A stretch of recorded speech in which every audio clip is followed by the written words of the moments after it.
Salut à tous, j'espère que vous allez bien. Moi ça va très bien. Je suis en compagnie de Rémi qui a Bonjour. accepté de faire cette vidéo ensemble pour nous parler de son plan pour monter à 100 millions de patrimoine sur les 10 années qui viennent.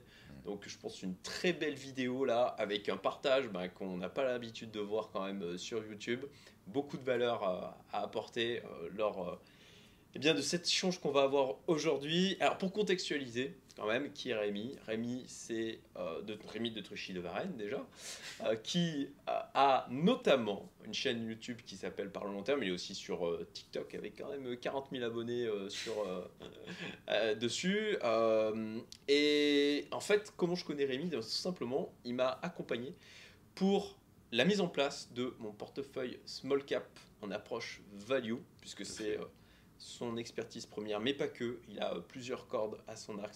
C'est notamment les sujets dont on va parler aujourd'hui. D'ailleurs, c'est l'occasion, hein, puisque on a fait cette vidéo, on a décidé de la faire tout à l'heure, mais c'est l'occasion aussi d'annoncer qu'il y aura un live la semaine prochaine. J'avais prévu à la base de faire une communication dans les jours qui viennent. Du coup, Faisons-la c'est parfait. maintenant. Il y aura un live avec Rémi semaine prochaine, mardi à midi et demi. Vous avez le lien en fait pour vous inscrire. Alors c'est un live qui sera en mode restreint. Ça ne sera pas accessible à tout le monde. Vous avez le lien pour vous inscrire. Il y aura 100 personnes sur place.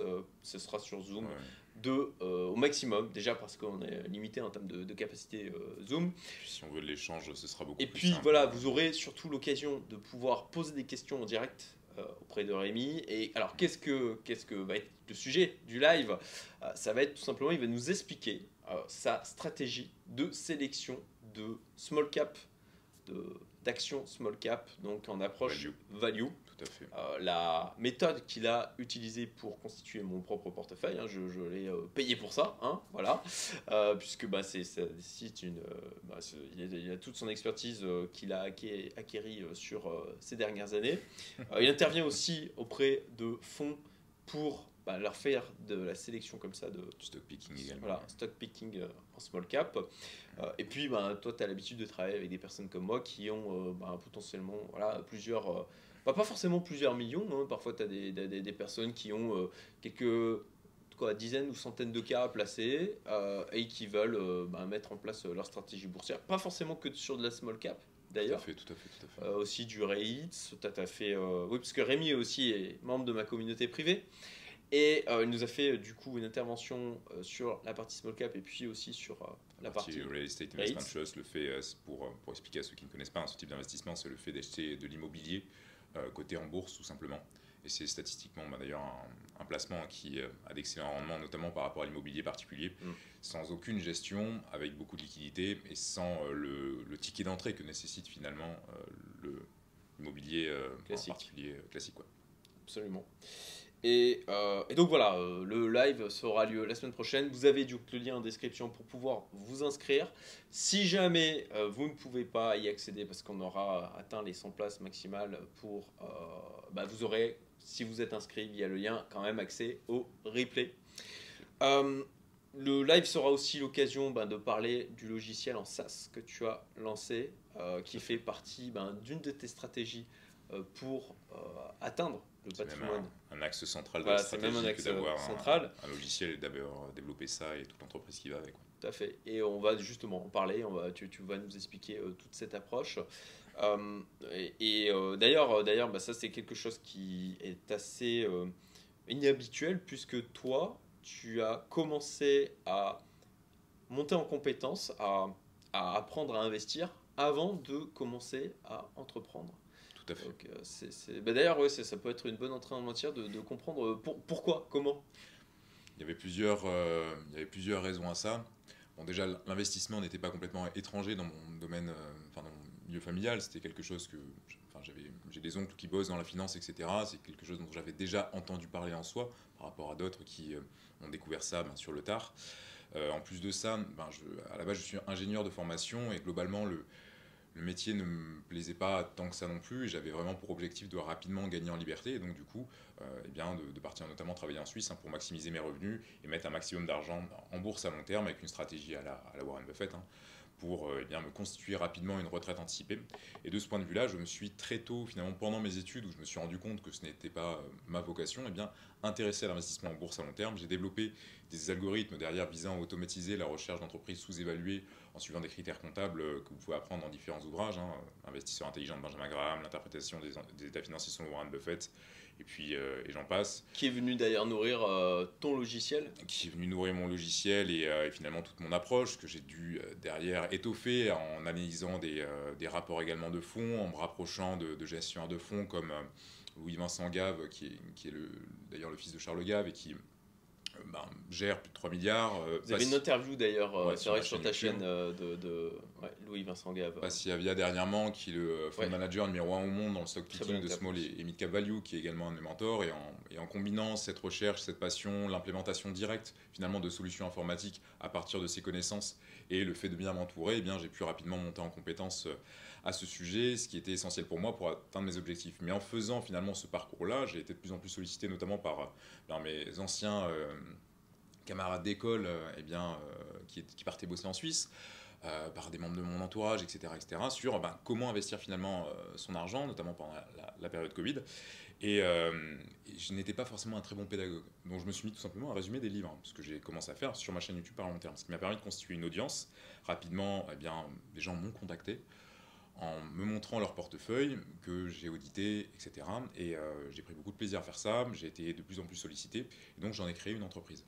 J'ai passé des accréditations auprès de l'autorité des marchés financiers pour faire ça proprement, et j'ai créé une activité de conseil à partir de ça. Et je suis devenu du coup entrepreneur. Mais je suis donc devenu entrepreneur dans un second temps, et l'approche entrepreneuriale que j'ai et dont on va reparler, qui me permet d'avoir une certaine prédictibilité sur la croissance de mon capital et sur les actions que je vais mettre en place, vient justement de mes compétences financières à analyser une entreprise qui réussit sur du long terme et qui a une croissance qui est prédictible de sa valeur intrinsèque, ce qui va induire à long terme la croissance de son cours. Parce qu'un point finalement que l'on rappelle peu, c'est qu'une entreprise qui fait une entreprise qui globalement a un return on invested capital de 6% par an et qui arrive à maintenir ce return on invested capital, donc cette croissance finalement de ses capitaux investis, de sa croissance de ses capitaux propres de 6% par an pendant 20 ans, aura globalement sur 20 ans, si c'est une boîte cotée, un rendement pas bien différent de 6% par an. Parce que, comme le dit Benjamin Graham, à court terme, le marché vote, à long terme, il évalue. Et globalement, le cours d'une action sur du long terme est corrélé au rendement du capital de l'entreprise sous-jacente. Et c'est vraiment l'idée. Et donc, j'aborde vraiment l'entrepreneuriat avec cette vision financière de maximiser la rentabilité du capital généré par mes flux de trésorerie d'exploitation active, tout simplement. Alors, je rebondis par rapport à ce que tu dis. Première chose, un point que j'ai oublié de mentionner, c'est que Rémi a aussi écrit un livre de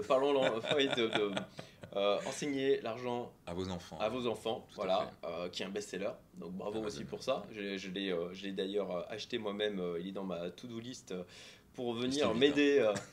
Il se lit vite. Oui, c'est écoute, c'est encore mieux. Et donc voilà, déjà je voulais mentionner ce point. Et deuxième point, je trouve ça vient abonder dans le sens d'une vidéo que j'ai faite, qui est de soyez égoïste pour être entrepreneur, où j'expliquais à quel point c'était puissant de partir d'un besoin personnel, de remplir ce besoin, de trouver les bonnes manières de répondre à celui-ci. Et ensuite, une fois qu'on a répondu à ça, potentiellement d'apporter de la valeur comme ça, parce qu'on a créé de la valeur par en répondant à ce besoin, d'apporter de la valeur aux autres. Et c'est exactement ce qui s'est passé pour toi. Complètement. Tu es parti de, ok, moi je veux investir, je veux monter en compétence là-dessus. Tu y as répondu. Et du coup, naturellement, il y a des gens autour de toi qui se sont dit, ah mais ça a l'air sympa ce que tu fais, tu veux pas m'aider à le faire aussi? Donc voilà, ça va dans le sens, encore une fois, partez potentiellement de votre besoin à vous. Et vous serez pleinement motivé, en plus de ça, pour trouver les solutions les plus intéressantes, pour y répondre le mieux possible. Ça vous assure une vraie compréhension de votre cible potentielle, de vos clients. Et puis en plus, vous constituez de la valeur, et on ne peut apporter de la valeur aux autres qu'à partir du moment où on en a déjà créé, quoi. Voilà. Je voulais rebondir sur et évoquer ces deux éléments. Et pour revenir du coup, toi, à ce que tu fais aujourd'hui, donc, tu vas me corriger si nécessaire, mais ton activité, il y a effectivement, je dirais que c'est un moyen d'attirer des gens à toi, hein. Notamment c'est via ta chaîne YouTube, via ton TikTok, les différents réseaux sociaux sur lesquels tu es positionné, avec du coup pour objectif potentiellement accompagner certaines personnes comme tu l'as fait pour moi pour constituer leur portefeuille en bourse. Et donc ça c'est le premier pan de ton activité. Associé en parallèle de ça, tu as aussi écrit ce livre. Et dernièrement, donc, tu as aussi lancé ce logiciel en SaaS, en corrélation directe avec ton autre activité. Et en fait, encore une fois, exploitant ce que tu avais mis en place pour pouvoir le mettre à disposition des personnes qui veulent constituer un portefeuille sur du small cap, mais leur simplifier la vie comme toi tu le faisais déjà en fin de compte pour toi. Ouais. Alors oui, en effet. Donc du coup, j'ai une activité j'ai une entreprise de conseil basée en Estonie qui s'appelle Parlons long terme OU, qui dans laquelle on a accompagné en un an et demi plus de 400 personnes dans 15 pays, à réussir en bourse par eux-mêmes. Et finalement, en faisant également du conseil en gestion de patrimoine indépendant, hein, comme j'ai pu le produire avec toi, on est en gros 3 équivalents temps plein sur cette boîte-là. Et il y a également du coup une boîte de logiciels sur laquelle on est plus 9 équivalents temps plein aujourd'hui, qui nous permet de développer notamment une solution qui est valueinvestingtrainer.com pour dénicher des actions exceptionnelles partout dans le monde en un claquement de doigts. Le point que j'avais souligné initialement vis-à-vis de cette cohérence entre l'investissement et l'entrepreneuriat, c'était d'arriver à construire finalement quelque chose qui est prédictible. Et j'avais depuis le début envie de créer un logiciel. Mais j'ai préféré d'abord constituer une audience, puis ensuite une société de conseil, pour avoir d'une part la trésorerie, pour développer un logiciel parce que c'est extrêmement cher. C'est clair. Deuxièmement, avoir la base de clients et surtout d'utilisateurs, parce que ce logiciel, il faut qu'il progresse pour avoir les moyens de nos ambitions. Et pour ça, il nous faut des utilisateurs de qualité qui nous font des retours justes pour le développer. Et voilà, et surtout, donc, c'était plus utilisateur, mais derrière aussi une base de clients pour s'assurer de la réussite du projet et de la pérennité pour financer les équivalents en temps plein que ça sollicite aussi aujourd'hui en matière de ressources humaines. Donc, 2 activités. Une activité du coup de consulting où on fait du B2C lorsqu'on fait de l'accompagnement donc sur de la formation ou sur la construction de portefeuille, et du B2B où je vais faire du conseil du coup également sur de la création de portefeuille, mais également en allocation de capital pour des entreprises ou en produisant des analyses de stock picking pour les fonds qui me sollicitent à ce sujet. Oui, parce que ça aussi c'est un point, encore une corde supplémentaire à ton arc en tout cas, c'est que tu es CGP. Tu as accrédité. En gestion de patrimoine indépendant accrédité par l'autorité des marchés financiers. Voilà, donc c'est aussi un élément quand même qui augmente, je dirais, ton autorité personnelle sur ta capacité à conseiller. Et alors pour revenir à ce fameux plan pour atteindre les 100 millions de patrimoine, ok. Alors ce qui est intéressant, c'est ce que tu évoquais tout à l'heure, c'est que avant qu'on lance la vidéo, c'est que beaucoup d'entrepreneurs se concentrent sur le trimestre à venir, les 6 mois, les 1 an. Et toi, pour atteindre un objectif qui est ambitieux et que d'ailleurs je partage, hein, j'en ai déjà parlé, j'ai moi-même cet objectif des 100 millions de patrimoine, c'est d'avoir justement un plan qui se dessine sur plusieurs années, qui se dessine en l'occurrence sur 10 ans. C'est essentiel. Et donc, alors, quels sont les différents axes, moi, ce que j'appelle des plans d'enrichissement que tu as déployés aujourd'hui, justement, pour atteindre ça? Déjà, le premier point, et on en discutait, c'est le fait de raisonner en entreprise. C'est-à-dire, je me fous d'avoir 100 millions sur mon compte en banque, ce que je veux, c'est d'avoir une entreprise qui vaut 100 millions. Ça, c'est le premier point. Et 100 millions de capitalisation ou de valorisation n'est pas 100 millions de chiffre d'affaires. C'est également le premier point. Ça induit plus selon la façon dont on structure son entreprise. Et c'est un point également qui est essentiel. Parce que je vois, et j'accompagne énormément d'entrepreneurs, notamment sur le net, qui se sont retrouvés à avoir des entreprises qui scalent. Et finalement, ils se retrouvent ils mettent 2 euros dans la machine qui est Facebook Ads, ils en retirent 3, donc ils remettent de l'argent, ils font des millions en matière de chiffre d'affaires, mais derrière, en matière de bénéfices, fondamentalement, ils se retrouvent avec 200 000 300 000 euros d'équivalent en bénéfices qu'ils vont mettre dans le Bitcoin. Donc, bon, on va pas parler de crypto-monnaie aujourd'hui, mais fondamentalement, aucun capitaux propre d'un point de vue comptable n'est constitué. Alors qu'en prenant l'habitude de réallouer son capital sur des actifs tangibles qui produisent de la valeur ajoutée sur du long terme, eh bien, sur du long terme, tu produis, eh bien, tu te retrouves à avoir une valeur intrinsèque qui augmente. Et donc, avoir une valeur intrinsèque qui augmente, une valorisation de 100 millions, ça implique deux choses. Ça implique tout d'abord d'avoir tout de même des ventes suffisantes pour produire le cash flow nécessaire à la production de cette valeur ajoutée. Et derrière, d'avoir également une stratégie d'allocation de capital qui permet de sécuriser le cash flow généré sur quelque chose qui s'apprécie sur du long terme. Donc ça implique ces deux leviers-là. Le premier levier qui est celui du coup des ventes, 100 000 euros sur un produit sur lequel on a donc une lifetime value finalement de 2 000 euros par utilisateur, ça implique 50 000 utilisateurs. Donc la question c'est comment trouver 50 000 utilisateurs sur une perspective de 10 ans. Donc ça c'est le pôle marketing globalement sur lequel je travaille aujourd'hui, qui va s'occuper de déployer avec différentes stratégies. Le personal branding en est une, le SEO en est une autre, les partenariats avec d'autres influenceurs en est une autre, le développement à l'international en est encore une autre, et j'ai encore dernièrement interviewé Svin Korling, qui est l'influenceur numéro 1 au monde sur le marché anglophone en value investing. Il a 400 000 abonnés. Il n'est pas encore sorti. Non, il n'est pas encore sorti, on va le sortir très bientôt. Et donc en ayant ce genre de réseau-là, les 50 000 utilisateurs sont quelque chose qui est possible. 50 000 utilisateurs avec une LTV à 2 000 euros, en évaluant ta marge d'exploitation à 50% sur du logiciel, ce qui n'est pas déconnant, globalement, ça fait 50 millions de bénéfices. Maintenant, comment est-ce que tu réalloues ces bénéfices? Mes profits, je ralloue une partie de mes profits en bourse à long terme parce que je suis compétent là-dessus. Et c'est un point d'ailleurs essentiel, allez réinvestir vos bénéfices dans votre cercle de compétences.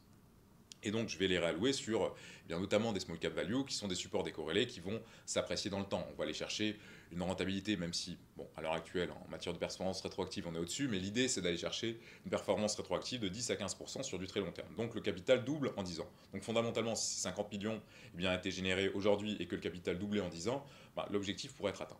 Maintenant ça va être combiné avec une autre stratégie, qui est celle d'utiliser finalement l'historique bancaire qui est constitué avec la société. Parce qu'une entreprise qui fait de telles ventes génère des profits qui peuvent être, sur lesquels on peut faire levier.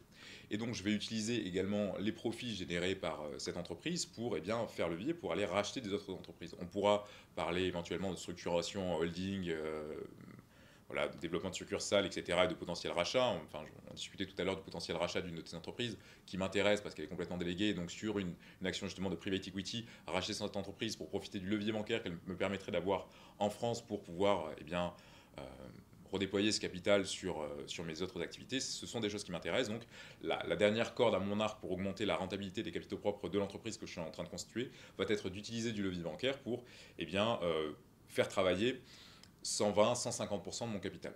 Un point là-dessus que je tiens à souligner, c'est qu'on parle souvent de Warren Buffett et vis-à-vis de sa performance qui est de mémoire, c'est du 19,87% par an sur les 50 dernières années. De mémoire. Et Warren Buffett, fondamentalement, si vous mimétisez son portefeuille, des actions qu'il a sélectionnées, vous n'arrivez pas à cette performance. S'il est arrivé à une telle performance, c'est parce qu'il a notamment fait travailler le cash flow des sociétés d'assurance dont il a fait l'acquisition, General Re, etc. Geico. Et c'est sur la base du cash flow des compagnies d'assurance qu'il a pu faire travailler à 15% par an qu'il a atteint une telle performance. C'est-à-dire que lorsque vous souscrivez à une assurance, vous donnez de l'argent à une compagnie d'assurance qui, tant qu'elle n'a pas à rendre cet argent pour le règlement d'un sinistre, a de l'argent qui est stocké. Et l'idée qu'a eu Berkshire Hathaway à son époque, ça a été vraiment de se mettre, ce que AXA d'ailleurs fait aujourd'hui et toute autre assurance, mais ils ont été assez innovateurs et finalement pionniers dans cette façon de travailler, c'est de faire travailler le free cash flow, donc le flottant des compagnies d'assurance, pour faire travailler 120% de leur liquidité à 15%, ce qui induit derrière un total return d'environ 20% sur du long terme. Et finalement, moi, ce flottant, je l'ai vis-à-vis de l'activité que représente mon logiciel. Mais pour aller chercher un excédent de flottant, je vais utiliser du levier. Tout d'abord en private equity notamment, et peut-être en immobilier, ce qui n'est pas sûr. Il faudrait que je trouve les bons partenaires parce que ce n'est pas mon domaine de compétence pour justement aller chercher des excédents de capital que je vais pouvoir derrière revendre et récupérer cet excédent de trésorerie que je placerai avec mes stratégies en bourse à long terme que je maîtrise. Et c'est l'idée générale et on peut approfondir dans les détails si ça Ok. vous intéresse. Donc, si j'ai bien compris, le cœur de la stratégie, ça va effectivement être d'investir en bourse. C'est faire de l'argent et investir en bourse. Voilà, faire là, ouais, voilà. Bien sûr. Donc, tu parles d'immobilier, ok, il y a une partie immobilier, mais disons que... Mais mon domaine de compétence, c'est là où je vais rester focalisé, c'est sur l'allocation de capital en bourse à long terme, parce que c'est ce que je maîtrise, et c'est là où j'arrive à avoir des performances au-dessus de la moyenne, et c'est lié. Tout à fait, ok. Et pour pouvoir augmenter, en fait, l'argent que tu vas déployer en bourse, bah, tu vas faire en fait de l'effet de levier en empruntant à partir de tes entreprises. C'est Oui. ça. Ok. Et pour ça, pour pouvoir faire de l'emprunt, bah, tu as effectivement ton entreprise en SaaS qui, elle, génère de l'argent de par son activité. Et avec aussi pour objectif de racheter des entreprises, d'autres entreprises, soit en France ou ailleurs potentiellement, mais avec de l'historique bancaire, avec de l'antériorité d'un point de vue business, avec un bilan et des entreprises qui tournent au maximum toutes seules, mais d'exploiter du coup cette poche de liquidité supplémentaire qu'elles peuvent dégager par le levier aussi de l'emprunt pour encore une fois le faire remonter dans ta holding et là aussi augmenter le levier, augmenter l'argent déployé en bourse. Ouais. Okay. Est-ce que, alors je vais jouer mon contrariant, hein. Est-ce que ça ne t'inquiète pas, est-ce que ça ne peut pas te poser problème comme ça de déployer autant d'argent en bourse? Est-ce que d'ailleurs, quelle va être la stratégie? Est-ce que tu vas avoir une hyper diversification? Est-ce que tu vas avoir un portefeuille tel que celui que tu m'as constitué où il n'y a pas énormément de valeurs, hein, c'est une quinzaine de valeurs? Est-ce que tu vas avoir plusieurs portefeuilles? Un portefeuille peut-être REITs, un portefeuille peut-être plus middle cap, blue chip, tu vois, comment... Et puis les variations, tu vois, les variations effectivement de valorisation de ces entreprises par rapport aux emprunts qui y sont adossés. Comment tu vas gérer tout ça, en fait?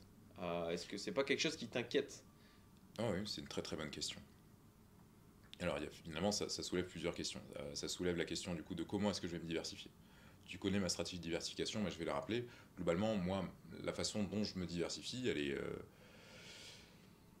est au moins, elle est double déjà d'une manière générale. Elle est sectorielle, c'est-à-dire que je vais être exposé sur chaque secteur, parce que finalement, chaque cycle, dans tout moment des cycles économiques, on a des cycles économiques d'expansion et de contraction, et bien, il y a des secteurs de prédilection. Sur le début d'un cycle d'expansion, comme on a eu par exemple là sur le dernier cycle de 2008 à 2014, eh bien, ce sont d'abord les transports qui augmentent. Et on l'a vu avec BMW, c'est du 300% de 2009 à 2014. Ensuite, ce sont les technologies, ce que l'on a vu avec Apple, Netflix, etc. Après les technologies, les matériaux commencent à manquer. Donc c'est tout ce qui est Intel, etc., qui commence à surperformer. Ça, c'est un graphique qui nous vient de la Banque nationale canadienne. Hein, vous pouvez le retrouver sur ma chaîne. Ensuite, c'est l'énergie, ce que l'on a vu. Après l'énergie, ce sont les métaux précieux. Voilà, toi, je me suis remis à sur l'or. Typiquement, voilà. Dernièrement, on est à Dubaï actuellement et t'en as profité pour acheter un paquet d'or. Oui, absolument. J'en fais l'acquisition par le biais de sociétés minières dans l'or. Et ensuite, avant le cycle de récession, ça va être plutôt le secteur type de la santé. Et lors des cycles de récession, ça va plutôt être des secteurs extrêmement défensifs comme ceux de l'utilities, donc gestion de l'eau, des déchets, etc., qui vont nous permettre d'être au-dessus du benchmark. Et ensuite, tout au fond d'un cycle de récession, c'est les secteurs défensifs ou les secteurs de la finance qui vont nous permettre d'être au-dessus de la moyenne. Et l'idée vis-à-vis de ça, de mon côté, vis-à-vis de cette perspective long terme que j'ai, ce n'est pas de prédire la pluie. Je ne sais pas prédire un Covid-19, un 11 septembre, bref, un signe noir au sens de Nassim Nicolas Taleb.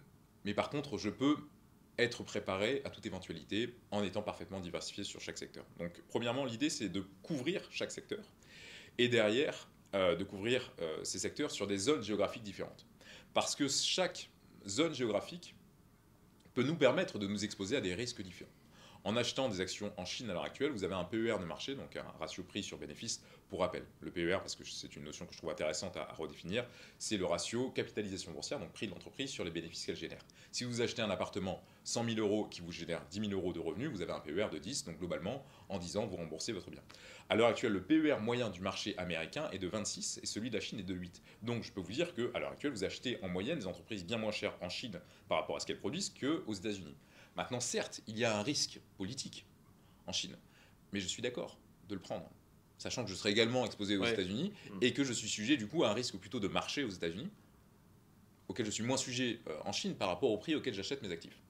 Et l'idée, c'est d'être exposé sur chaque secteur dans des pays différents. Donc, avoir un petit peu de sociétés bien en Chine, où on ira plutôt sur des small caps qui seront vraiment moins sujettes à des risques politiques d'ailleurs. Des boîtes un petit peu de large cap tout de même, dans une construction de portefeuille à la O'Shaughnessy, quand même, avec une proportion de large cap, parce que sur un cycle d'expansion, ce sont elles qui mènent la danse aux États-Unis par exemple. Des boîtes dans des secteurs défensifs en Nouvelle-Zélande, dans l'agriculture au Brésil, des financières en Norvège, enfin bref. L'idée, c'est après de couvrir vraiment le monde entier pour, bien, quelles que soient les guerres que l'on ne peut pas prédire, quels que soient les risques de change, parce que qui aurait prédit la dévaluation de l'euro face au dollar d'une telle proportion et qui prédira la dévaluation du dollar face au yuan. Ce sont des choses qu'on ne peut pas réellement prédire, mais en étant bien diversifié, eh bien, on se protège de ça. Et ensuite, face à ça, pour ce qui est des variations bancaires, globalement, si on n'a pas emprunté pour investir en bourse directement et qu'on n'a pas de nantissement sur ses actifs pour faire de l'emprunt, ce n'est pas grave. Le nantissement, pour ceux qui ne connaissent pas ce terme, l'idée c'est d'arriver typiquement chez son banquier et de dire bien, j'ai sur mon assurance vie ou sur mon PEA 150 000 euros et j'aimerais les utiliser comme garantie pour faire un levier de 300 000. Ce qui est possible. Mais le cas échéant, en revanche, pour le coup, votre emprunt sera, les garanties de votre emprunt seront sujettes au risque de marché. Et donc, vous serez obligé de rajouter une clause d'arrosage qui vous obligera à réabreuver finalement votre garantie s'il y a risque de marché. Et donc, cette notion de collatéral, elle est compliquée si on raisonne en tant qu'entreprise. En revanche, si tu mènes tes opérations financières sur d'autres actifs, plutôt en private equity et en immobilier, et derrière, lorsque tu exites ces actifs, tu les replaces en bourse, finalement, le risque de marché associé à ces capitaux-là, vis-à-vis de l'emprunt, en fait, ce que tu places en bourse n'est pas un collatéral. Donc, il n'y a pas de problème. Okay. Et la variation, je l'assume complètement. 100% de mon patrimoine est en bourse aujourd'hui. Ouais. Et je suis complètement à l'aise avec ça, dans le sens où si vous regardez l'évolution du marché boursier depuis 200 ans par rapport aux fiat, les fiat, c'est juste une assurance continue de perdre de l'argent parce que vous faites un choix qui est celui de miser sur une monnaie, et à partir du moment où l'État produit plus de monnaie qu'il n'en détruit, ce qui, jusqu'à ce qu'on prouve le contraire, est toujours le cas, la monnaie se dépréciera, et l'inflation, c'est comme une dentifrice, si ça ressort, ça ne re-rentre jamais, donc l'argent que vous avez perdu ne se réappréciera plus jamais. Donc voilà, ça c'est un mauvais pari, mais par contre, les actions sur du long terme, c'est juste du 6,8% par an inflation déduite, en gros 8% par an sur les 2 derniers siècles, 9,2% par an sur le dernier siècle. Et de ce point de vue-là, je préfère largement que globalement, même s'il y a des variations, je sois exposé que mon patrimoine croît à cette vitesse-là, en indiciel. Et mon but, c'est de faire plus que d'avoir du cash qui se déprécie à vue d'œil comme du sucre dans de l'eau. Ça n'a pas de sens. Et à partir du moment où tu vois à long terme, et que tu vas sur des entreprises qui ont une croissance prédictible avec un bon return equity, c'est OK. Une boîte comme Philip Morris International, pour laquelle j'ai travaillé, qui produit des cigarettes, c'est une entreprise qui, depuis 1920, a globalement un total return de 17,2% par an. Parce que sa production de valeur ajoutée est folle. À côté de ça, un Van Gogh, par rapport au prix auquel ça s'est changé en 1920 et au prix où ça s'échange maintenant, le total return d'un Van Gogh est 13%. C'est-à-dire qu'en achetant une entreprise qui produit de la valeur ajoutée de manière prédictible comme Philip Morris International, tu fais plus de blé qu'en investissant dans un Van Gogh en 1920. Intéressant.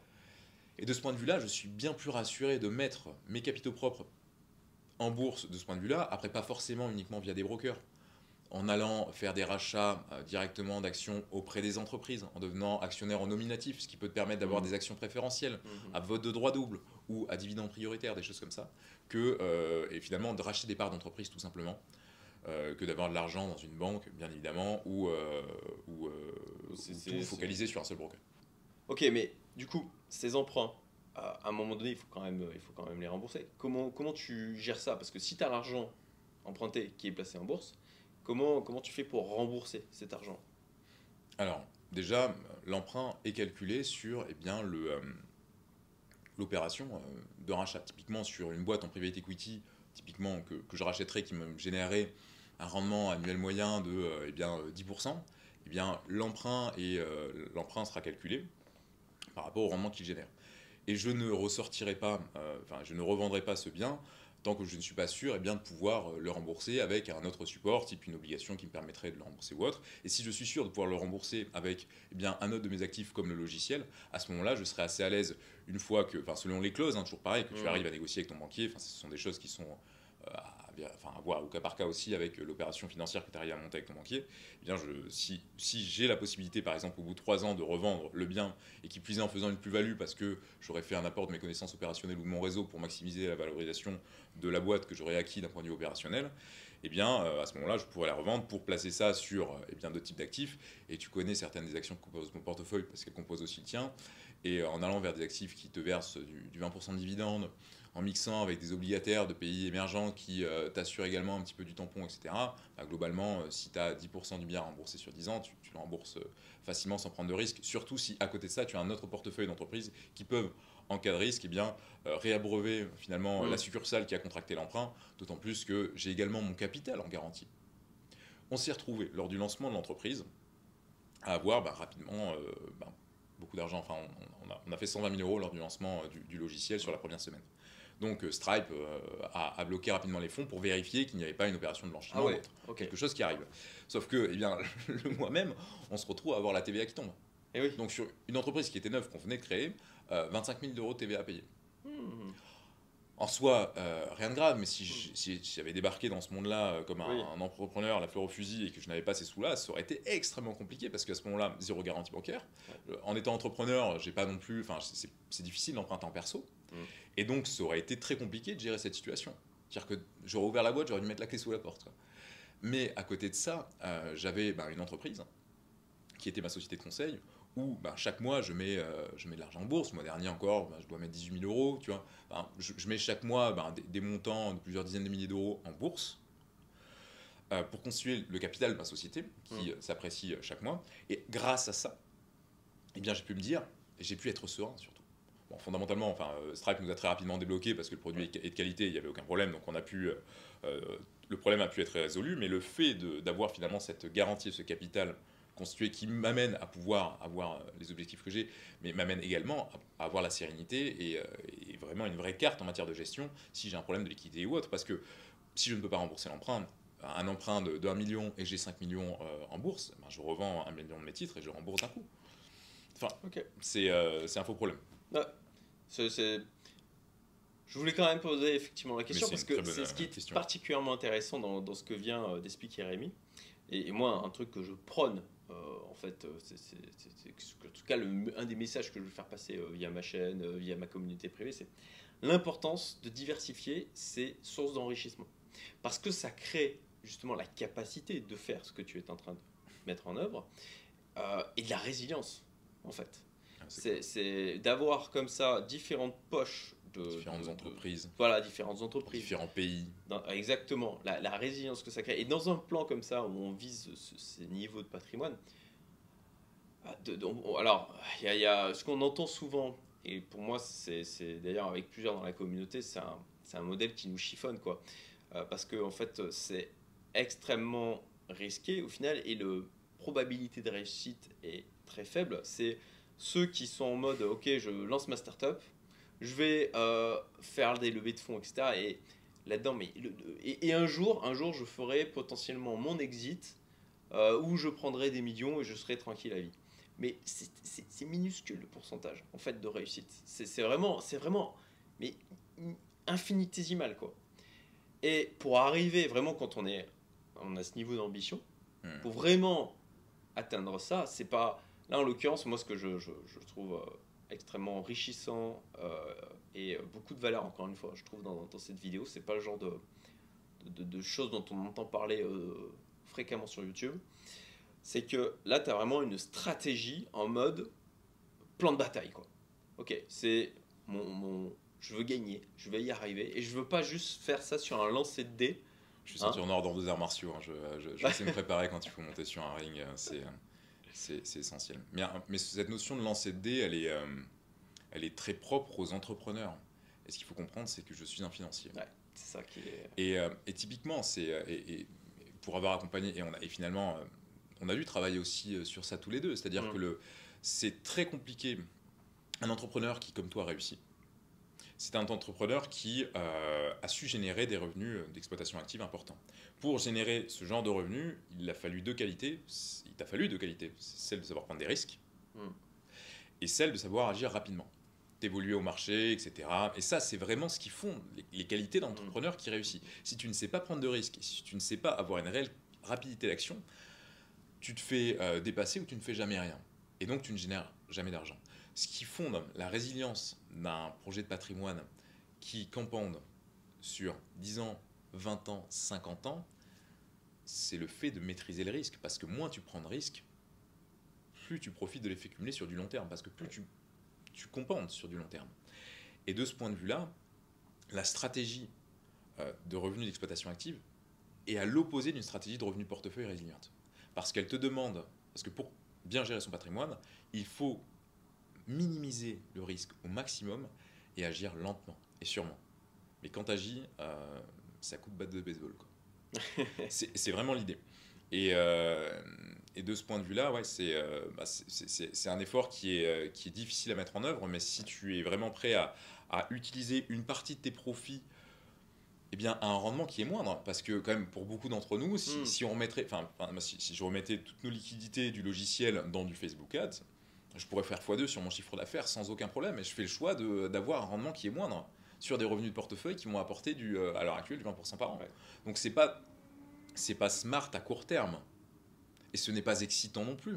Ouais. Parce qu'on se dit, mais attends, il y a une notion d'aversion à la perte. Si je mettais plutôt eh bien, cette partie-là de mes bénéfices dans de l'acquisition agressive, eh bien, je ferais plus d'argent à court terme.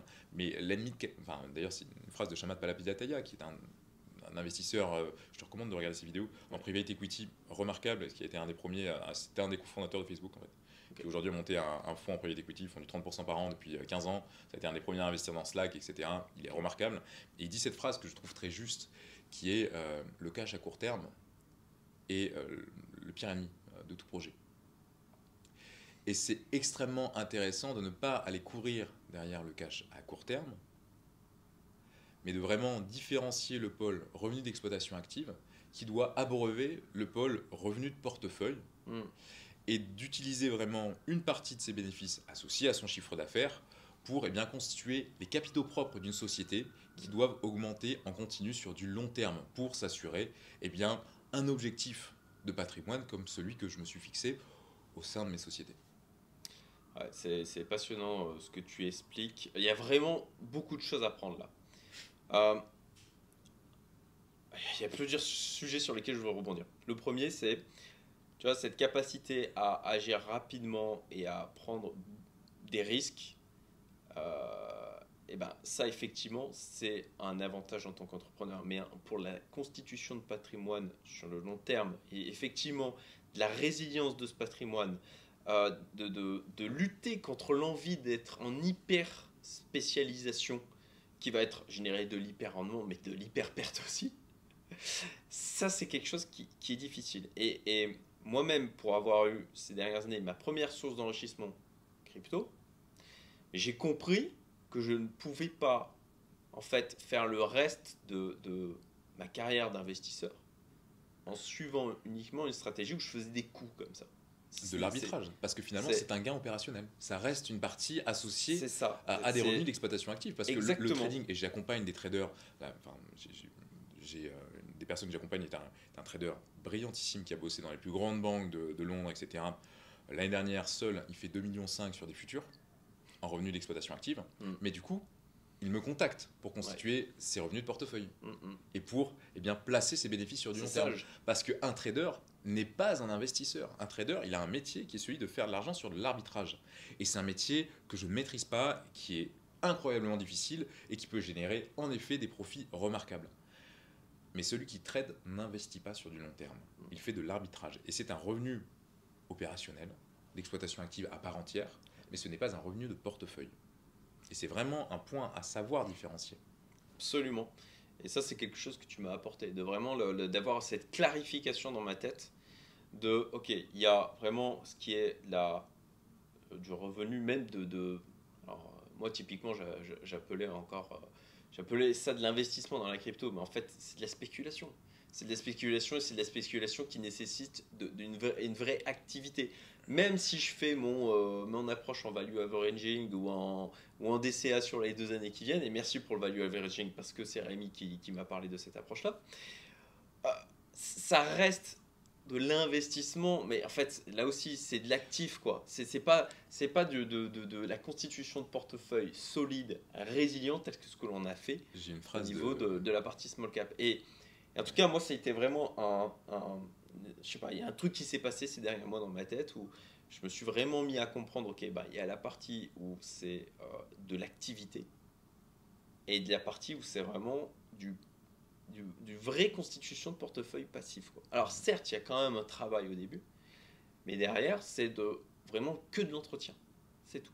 Et c'est vraiment pour, bon, on le surveille, bien L'idée, évidemment. c'est que ça travaille pour toi et non l'inverse. Oui. Et pour reprendre, c'est vrai que ce sujet de l'actif spéculatif, quel qu'il soit, parce que finalement, on peut faire de la spéculation en bourse, mais ce qui fonde la spéculation, c'est finalement cette phrase de Keynes, qui est le fait que, eh bien, un actif spéculatif sans valeur ajoutée, c'est fondamentalement comme si on participait à un concours de beauté où on ne mise pas sur la plus jolie femme, mais celle sur laquelle les autres vont miser. Ouais. Et le seul but de gain est associé finalement au fait que l'on espère un jour revendre cet actif plus cher à quelqu'un qui nous l'achètera plus cher. Ouais. Contrairement à lorsqu'on achète eh bien, une terre, où eh bien, l'objectif de gain peut être associé tout simplement au fait de planter un pommier dessus, qui nous apportera des pommes jusqu'à la fin de notre vie. Et c'est pour ça que tu connais mon point de vue à ce sujet. On ne va pas approfondir forcément, mais je préfère acheter du coup une terre que du Bitcoin. Ouais. Je comprends. Ok. Même si je me suis remis à accumuler du Bitcoin voilà, vendredi dernier. Tant que tu différencies bien mais le rôle. Je suis très conscient voilà, que c'est... bon, après, il y en a des avis différents. Moi, Non, je garde une petite, à minima, toujours un peu de Bitcoin en mode assurance, comme une assurance. Tu as fait une quantité d'argent qui est largement... Enfin, je veux dire, tu as... de nous deux, tu as raison par l'exemple, dans le sens où tu as fait une quantité d'argent monumentale en Bitcoin grâce à de l'arbitrage. Donc tu as raison de continuer à faire ça si tu maîtrises toujours aussi bien ton arbitrage et que tu maîtrises bien ton risque pour savoir sécuriser derrière les gains que tu feras associés finalement à cette activité de trading et d'arbitrage que tu réalises sur ce sous-jacent. Et là, j'en reviens à la partie entrepreneuriat sur, effectivement, l'importance pour un entrepreneur, parce que je vois beaucoup d'entrepreneurs qui sont en mode ouais, mais moi, mon investissement et mon seul investissement, c'est mon entreprise. Et ils sont ultra focalisés là-dessus. Et moi, je crois vraiment, c'est tout le message que j'essaye de faire porter sur cette chaîne aussi, c'est que ça crée une hyper fragilité, en fait. Ça me fait penser en fait à ce témoignage qu'il y a eu sur LinkedIn d'entrepreneurs qui expliquaient comment, du jour au lendemain, ils se sont retrouvés dépossédés de leur entreprise parce qu'ils avaient un fonds qui avait investi en private equity. Et vraiment du jour au lendemain, parce qu'il y avait un différent, ils se sont retrouvés dépossédés de leur boîte, jetés, tout perdu. Incroyable quoi, un truc à faire des cauchemars.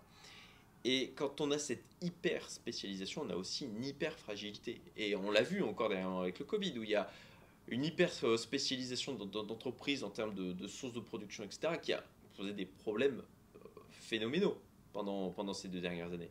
Et c'est le même principe, en fait.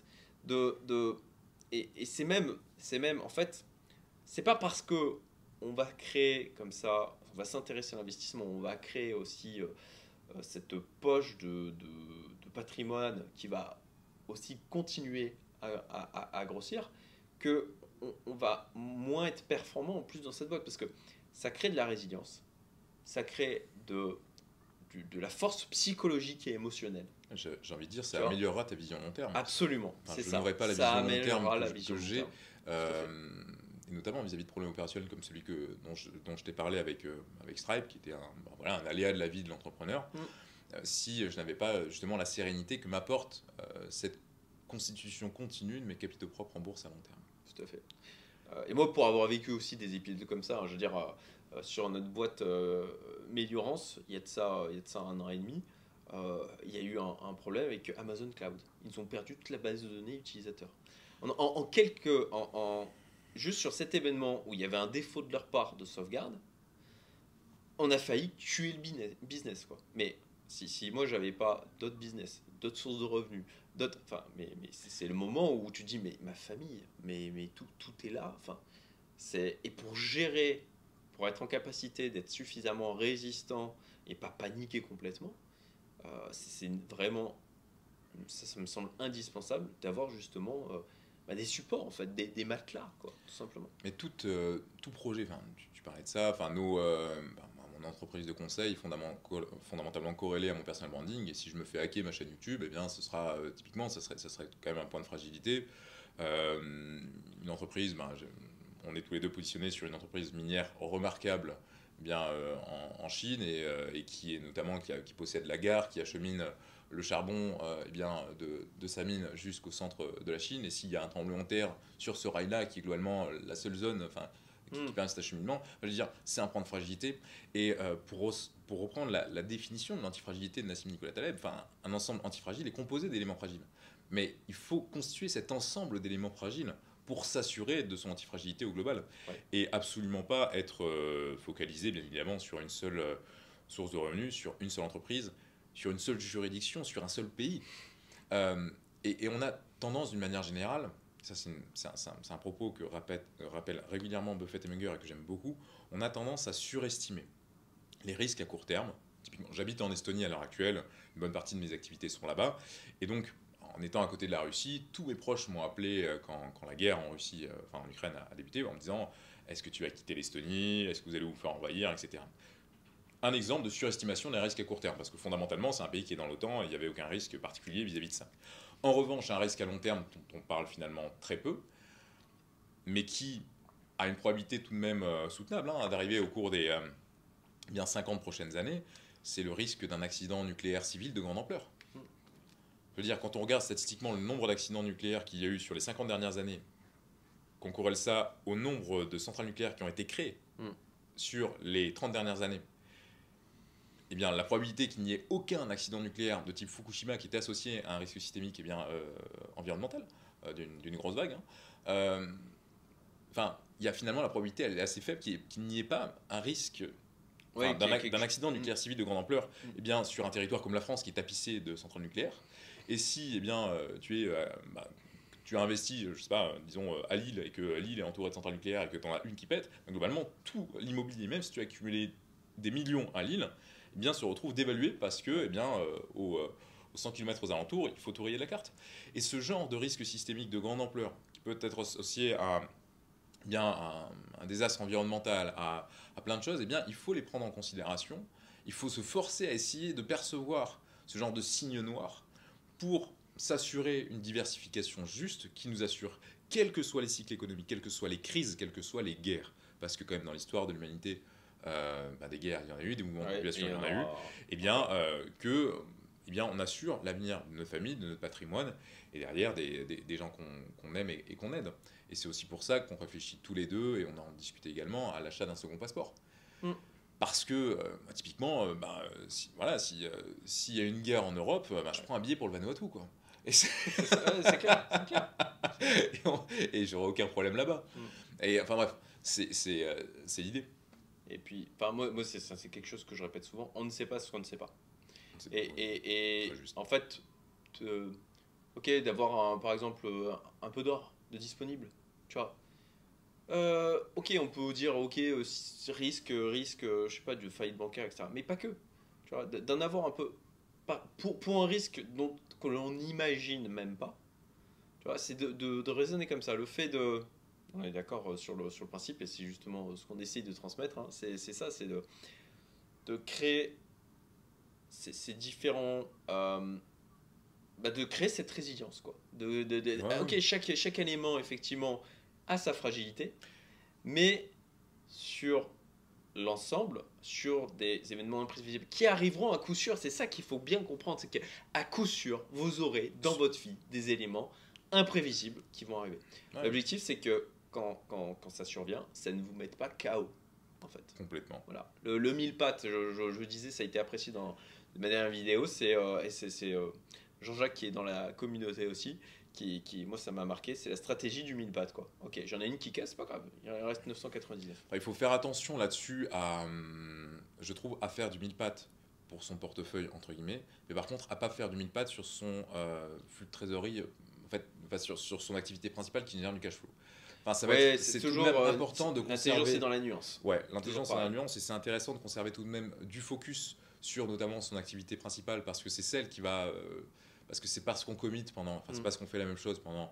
Ben, typiquement, si j'arrive à investir 80% de mon temps dans le logiciel qu'on a créé pendant un an, on sera très loin. Pendant 3 ans, on sera très très loin. Pendant 10 ans, j'atteins mon objectif. Mm.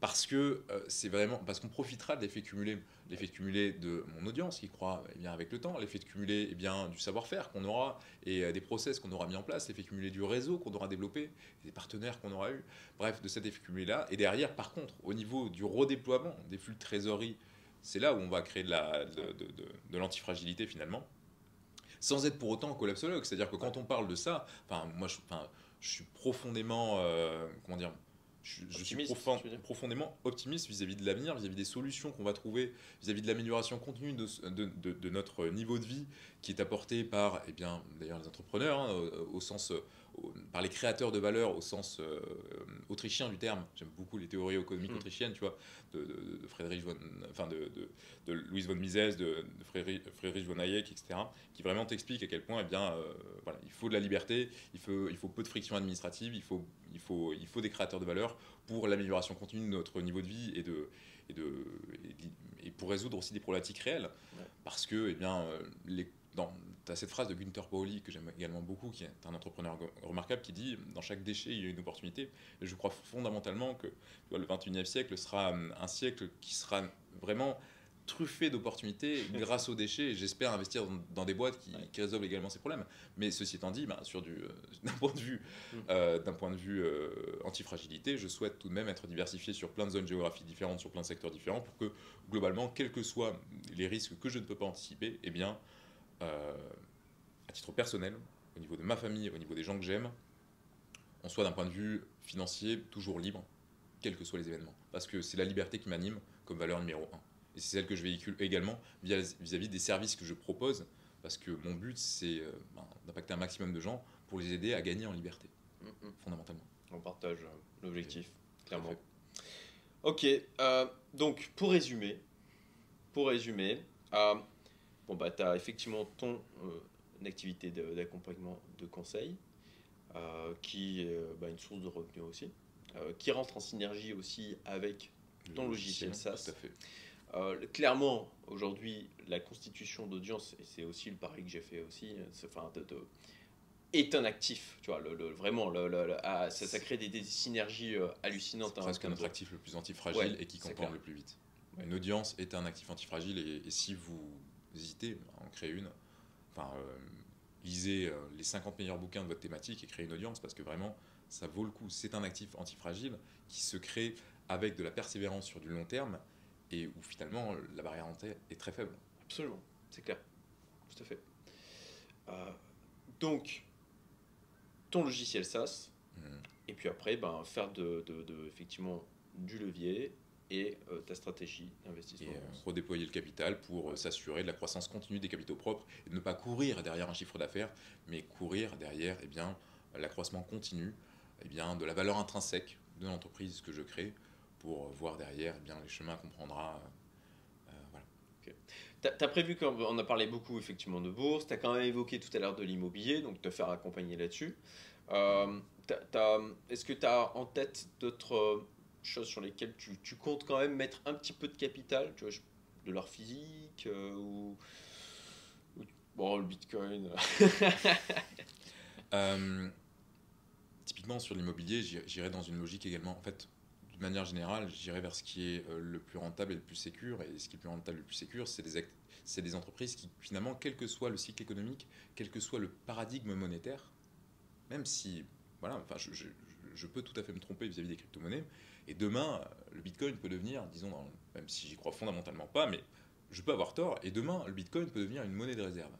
Mais combien même le Bitcoin devient une monnaie de réserve, Philip Morris International conservera sa rentabilité sur l'indice que sera la monnaie que représentera le Bitcoin.